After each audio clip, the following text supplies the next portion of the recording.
Good morning students, class UP. आज हमने पिछली वीडियो में आपको बताया था कि परमेय संख्या क्या होता है, अनावर्ती क्या होता है, अशांत और शांत क्या होता है। आज हम सीखेंगे अभ्यास। अभ्यास जो है 1.1 के बारे में चर्चा करेंगे। ठीक है, तो अभ्यास 1.1 के बारे में जब चर्चा हम करेंगे, इसी को हम देखेंगे कि आज हम उसका गणना करना सीखेंगे, कैसे इसको हम हल करते हैं। ठीक है ना, तो जब कैसे हल करेंगे ये हम देखेंगे। आइए देखते हैं पहला क्वेश्चन क्या है। परमेय संख्या रेखा में दर्शाना है। पहले क्या है, question number first. Question number first, परमेय संख्या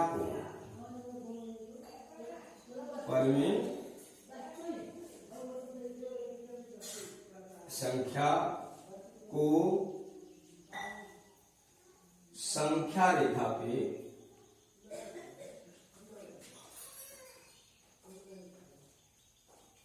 पर दर्शाना।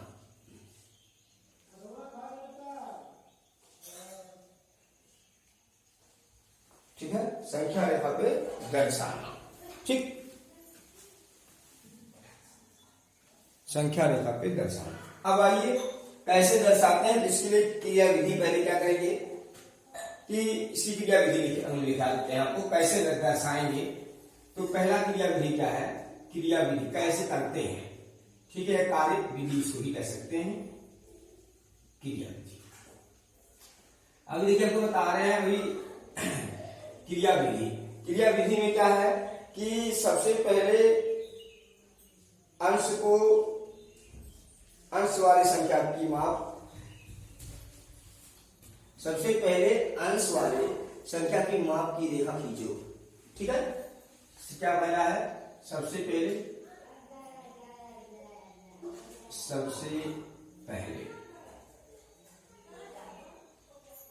जिसे मान लीजिए हमने यहाँ कहा ना कि आप 4/3 मान लीजिए संख्या रेखा को दर्शाना है।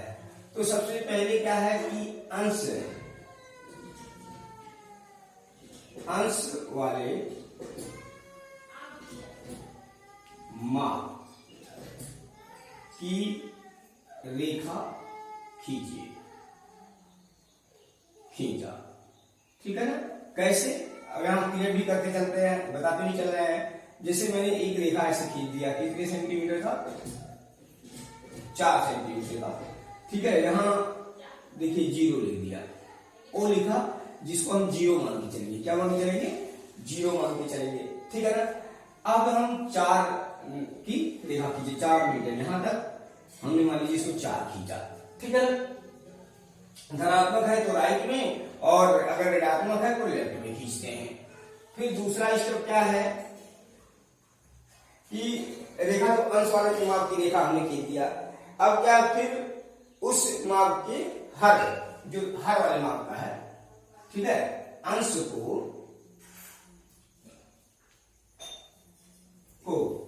हर की माप वाले, हर की माप वाले संख्या के भाग में बांटते हैं। कहने का तात्पर्य है कि जैसे 3 लिखा ना, तो इसको बराबर भाग में बांट देंगे, 3 बराबर भागों में बांट देंगे। जैसे मान लीजिए 1, 2 और 3। ठीक है ना, अब ये हमारा, इसको हम नामकरण कर दिया A, B, C। यहां तक हो जाएगा क्या कि 4/3, ये 8/3, ठीक, और ये 12/3, या इसी को आप कह सकते हैं 4। हमने क्या दूरी लिया था, 4 दूरी लिया था। ठीक है ना, इस तरह से हम इसको संख्या रेखा पर क्या करते हैं, प्रदर्शित करते हैं। अब इसी के अनुसार आपका पहला क्वेश्चन जो था, तो हमने आपको भी क्या बताया, फार्मूला बताया। अब पहला क्वेश्चन जो आपके बुक में है, कहा है 8/- -8/5, -8/5 को संख्या रेखा भी प्रदर्शित करना है। तो सबसे पहला काम क्या है, हम 8 सेंटीमीटर की रेखा खींच देंगे, ऐसे खींच दिया। क्योंकि माइनस है तो हम लेफ्ट में, अब यहां हम इसको क्या कर दिया, O 0, ठीक है। और यहां तक का संख्या जो है हमारा वो -8 हो गया, ठीक। कितने भागों में बांटना है, 5 भागों में बांटना है, तो बराबर भागों में, ठीक। ये 5 भागों में बढ़ गया। इसको बोलेंगे क्या, -8/5, इसको -16/5, -24/5 और -32/5, और ये हमारा -8। देखिए, लेकिन हमको दिखाना क्या है, सिर्फ एक। तो हमारा ये जो है यहां तक दिखाना है। क्या दिखाना है, ये हमारा जो भाग है इसको हम मिटा देंगे, ठीक। इसको क्या करेंगे, मिटा देंगे। जो इतनी दूरी है यानी A, B, C, D, E, तो OA बराबर हो जाएगा -8/5, ठीक है ना। इस तरह से हम ये हल करेंगे, ठीक है। आए बस समझ में। अब देखिए,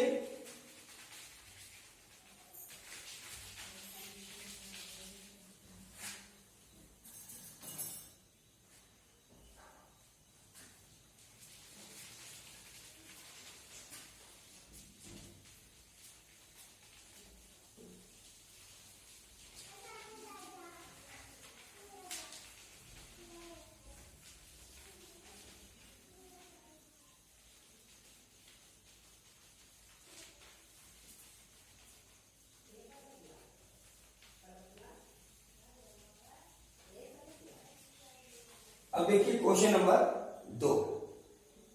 क्वेश्चन नंबर 2 क्या कह रहे हैं, कह रहे परिमेय संख्या को मानक रूप में, किसे, मानक रूप में, परिमेय संख्या को मानक रूप में, किस रूप में, मानक रूप में व्यक्त करना है। पहले दूसरा क्वेश्चन है, परिमेय संख्या को मानक रूप में व्यक्त कीजिए आप, ठीक है ना। तो जब हम मानक रूप में व्यक्त करेंगे परिमेय संख्या को, तो क्या हो जाएगा, जैसे पहला क्वेश्चन दिया गया है कि -14/49, -14/49, ठीक। इसको मानक रूप में व्यक्त करने के लिए क्या करते हैं, अब यहां देखते हैं कि ये दोनों संख्या किससे, यानी छोटा रूप में इसको व्यक्त करना है। तो आप 14 और 49 का मासापा निकाल लीजिए। तो 14 और 49 का मासा निकालेंगे, अगर आपको आइडिया नहीं है तो 14 और मासा देखिए, 14 और 49 का मासापा, तो जब निकालेंगे तो देखिए 49, 14 का पढ़ा पढ़ेंगे, 14 दूनी 28 या 42, 7 बचा, 14 में भाग करेंगे, 7 दूनी 14 का दिया, अर्थात मासा कितना है इसका, तो मासा बराबर हो जाएगा 7। क्या आ गया, यही इसका मासा हो जाएगा। अब मासा बराबर हो गया 7, तो अब यहां से देखिए ये हमारा क्या हो जाएगा कि -14/7, इस मासा से दोनों में भाग कर देंगे, ठीक। अर्थात जब भाग करेंगे तो ये हो जाएगा 7 दूनी 14 -2 और 7 सत्ते 49, ये आपका हुआ आंसर। इसी को बोलेंगे मानक रूप। क्या बोलेंगे, इसको हम बोलते हैं मानक रूप। तो इस तरह से हम मानक रूप में परिमेय संख्याओं को व्यक्त करेंगे, ठीक है ना। दूसरी चीज अब क्या है, क्वेश्चन नंबर 3 इसका देखते हैं। तो क्वेश्चन नंबर 3 क्या है,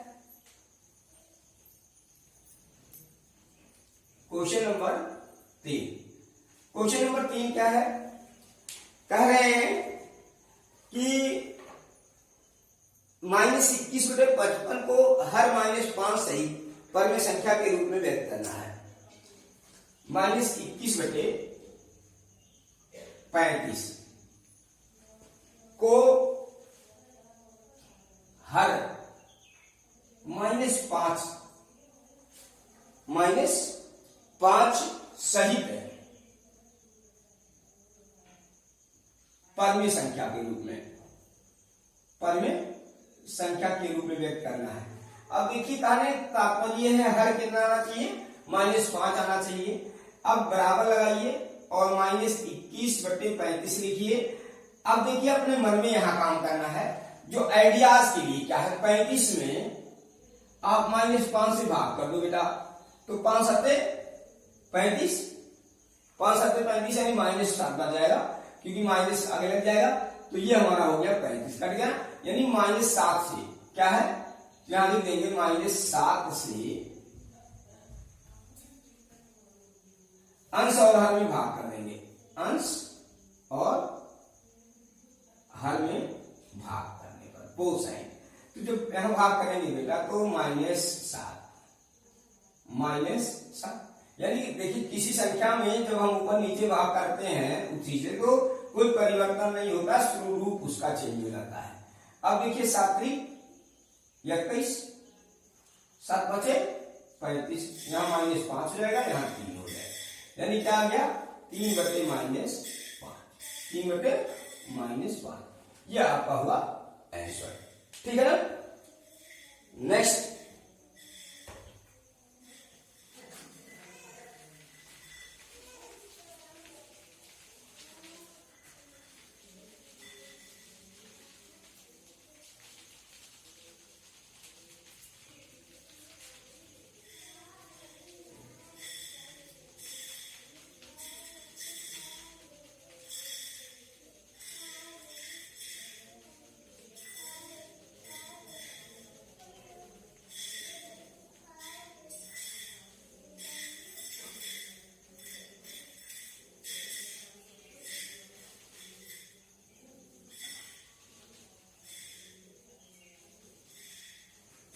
अब देखिए कह रहे हैं कि चौथा क्वेश्चन भी इसी तरह का, इसमें अंश को क्या करना है, 4 सही रखना है।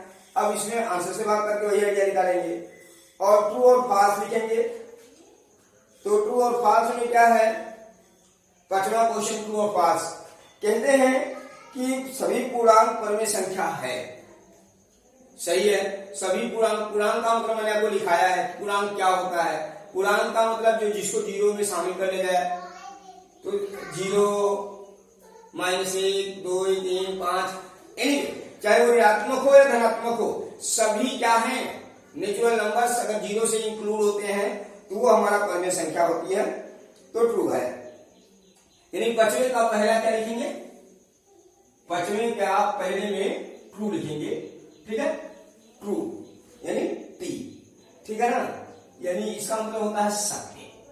क्या होता है, सत्य। दूसरे में इसके क्या लिखेंगे, दूसरा क्या है, कहते हैं यदि P/Q एक परमेय संख्या है, यदि P/Q एक परमेय संख्या है, एक परमेय संख्या, ठीक है, एक परमेय संख्या है और यम एक पूर्णांक है, और यम एक पूर्णांक है, तो कहते हैं क्या कि P/M बटे Q/M, ठीक है, बराबर P/Q।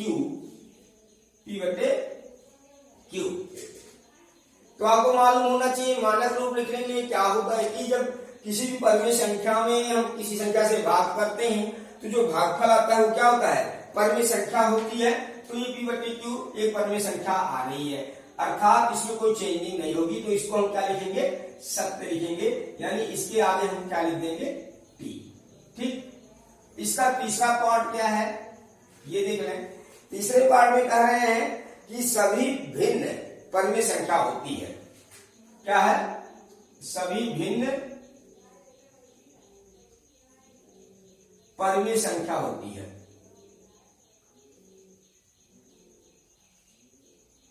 होती है, सही है। सभी भिन्न क्या है, परिमेय संख्या होती है। भिन्न तभी बनेगा जब पूर्णांक रहेगा, चाहे 1/2, 3/5, 8/5, 9/10, तो जो भी रहेगा वो क्या होगा, वो परिमेय संख्या होगी। ठीक है ना। चौथा पार्ट है 0 एक परिमेय संख्या नहीं है। 0 एक परिमेय संख्या नहीं है।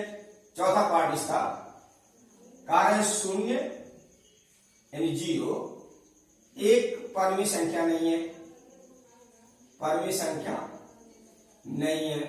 ये क्यों गलत है, क्यों? क्योंकि जब देखिए 0 का मतलब है कि अगर हम 0 बटे कुछ भी लिख दें, 1 लिख दें, चाहे 2 लिख दें, 3 लिख दें, चाहे इससे भाग करेंगे तो 0 ही तो आएगा। ठीक है ना। अब परिमेय संख्या क्या होती है, P बटे Q के रूप में लिखा जा सके, जहां क्या हो जाना चाहिए, Q नॉट इक्वल 0, यानी Q कभी 0 नहीं होना चाहिए, P के बारे में 0 होना चाहिए, कोई दिक्कत नहीं है। तो ये गलत है, यानी परिमेय 0 एक परिमेय संख्या होती है, इसको हम फॉल्स लिखेंगे, F लिखेंगे। फिर कह रहे हैं क्या कि सभी ऋणात्मक परिमेय संख्या 0 से बड़ी है।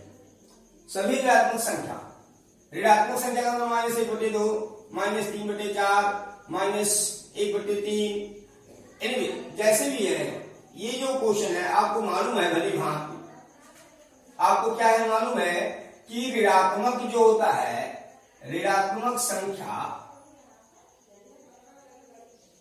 0 से, ये लिख रहा है 0 से बड़ी होती है, से बड़ी होती है।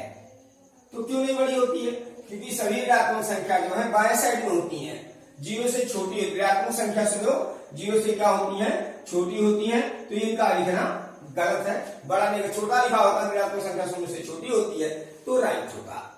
देन फिर कह रहे हैं कि -1/3, -1/-3 परिमेय संख्या है। क्या है? परिमेय संख्या है। तो ये गलत है। क्यों गलत है? क्योंकि P जो होता है P- नहीं होना चाहिए, वो Q- नहीं होना चाहिए। यहां फॉल्स लिखेंगे। क्या लिखेंगे? फॉल्स। ठीक है। इसी प्रकार से इसके 7वें पार्ट में, 7वां पार्ट देखिए यहां लिख दे रहे हैं। इसका 7th पार्ट, 7th पार्ट क्या है, कह रहे हैं इसमें हम लिखेंगे ट्रू। क्या लिखेंगे? ट्रू लिखेंगे। ये बता रहे हैं कि परिमेय संख्या -2/5 संख्या रेखा पर 0 से बाईं ओर होती है, राइट है। परिमेय संख्या 1/3 और -3/2 संख्या रेखा पर 0 से विपरीत दिशा में रहती है, राइट है। भाई धनात्मक और ऋणात्मक एक दूसरे के विपरीत दिशा में रहेंगे, यहां राइट लिखेंगे। अब फिर क्या है, कहते हैं 9वां क्वेश्चन, -18/6 संख्या रेखा पर 0 से दाईं ओर है, 0 से कारण -18/6 संख्या रेखा पर 0 से बाईं ओर स्थित है। बाईं नहीं दाईं होना चाहिए। -18/-6 जो है, माइनस माइनस कर दिया, धनात्मक आ गया, 3 हो गया, तो इसका मतलब है कि ये राइट टर्म में पड़ेगा, लेफ्ट लिखा है तो ये फॉल्स लिखेंगे। ठीक है। और रहा 10वां पार्ट, लास्ट पार्ट इसका, ये कह रहे हैं क्या कि परिमेय संख्या 2/3 एक ऋणात्मक परिमेय संख्या है, 2/-3 एक धनात्मक परिमेय संख्या है, राइट है। यहां इसको ट्रू लिखेंगे। क्या है? ट्रू लिखेंगे। ये आपका हुआ 5वें क्वेश्चन का आंसर। ठीक है। अब इसी क्रम में हम आगे चलेंगे, जिसमें देखेंगे कि परिमेय संख्याओं का योग, गुणनफल, तुलना। ठीक है ना। तो ऐसी संख्याओं में आप क्या करेंगे कि चलिए नेक्स्ट क्वेश्चन देखते हैं। 12 में भले रहिए। अब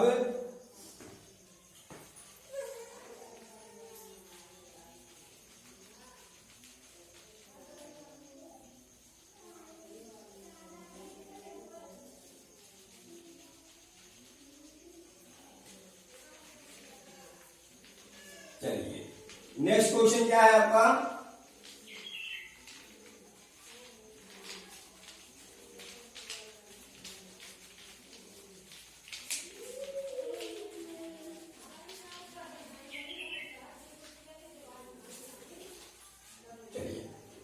नेक्स्ट क्वेश्चन कह रहे हैं परिमेय संख्याओं का तुलना कीजिए। परिमेय संख्याओं की तुलना, ये क्वेश्चन बच्चे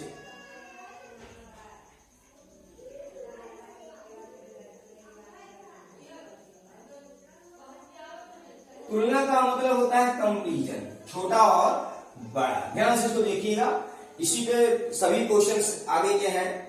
तो कह रहे हैं क्या कि परिमेय संख्याओं की तुलना करना है। -4 पहला क्वेश्चन है, -4/3 तथा -8/7, -8/7। इसमें कह रहे हैं कौन सी संख्या बड़ी है। तो ये आप कक्षा 5 से पढ़ के हुए आए हैं, ठीक है ना। तो ऐसे क्वेश्चनों को हम हल करने के लिए सबसे पहले क्या करते हैं कि इनके हरों को बराबर करेंगे। क्या करेंगे, इनके जो हर हैं उन दोनों को बराबर करने की कोशिश करेंगे। अब कैसे बराबर होगा, तो 7 और 3 जो इसके हर हैं, 3 और 7 का लासा निकालेंगे। क्या निकालेंगे, लासा पा। तो 7 3 का लासा पा हो जाएगा हमारा 21। क्या हो जाएगा, 21। अब क्या करेंगे, तो -4/3 को बराबर ऐसे लिखेंगे कि -4/3 गुणे 21/21 से ऊपर नीचे गुणा कर देंगे। 3 7 21, यानी ये हमारा क्या हो जाएगा, 7 4 28, -28/21। देन -8/7 को क्या लिखेंगे, -8/7 गुणे 21/21, 7 3 21, 8 3 24, -24/21। अब हर जब बराबर होता है बेटा, हर जब बराबर होता है तो जो संख्या माइनस की है, तो जो संख्या माइनस में छोटी होगी वो बड़ी होगी, और जो बड़ी होगी वो छोटी होगी। तो यहां लिखेंगे क्या कि -24/21 क्या है, बड़ी है। तो बड़ी की तरफ क्या होता है, मुंह खुला रहता है ऐसे। -28/21, ठीक। अब ये क्या हो जाएगा हमारा कि -8/7 इसका जो मूल रूप है, और इसका जो मूल रूप है ये -4/3, ठीक। ये हमारा इसका क्या हो जाएगा, ये हमारा आंसर हो जाएगा, ठीक है ना। ये हमारा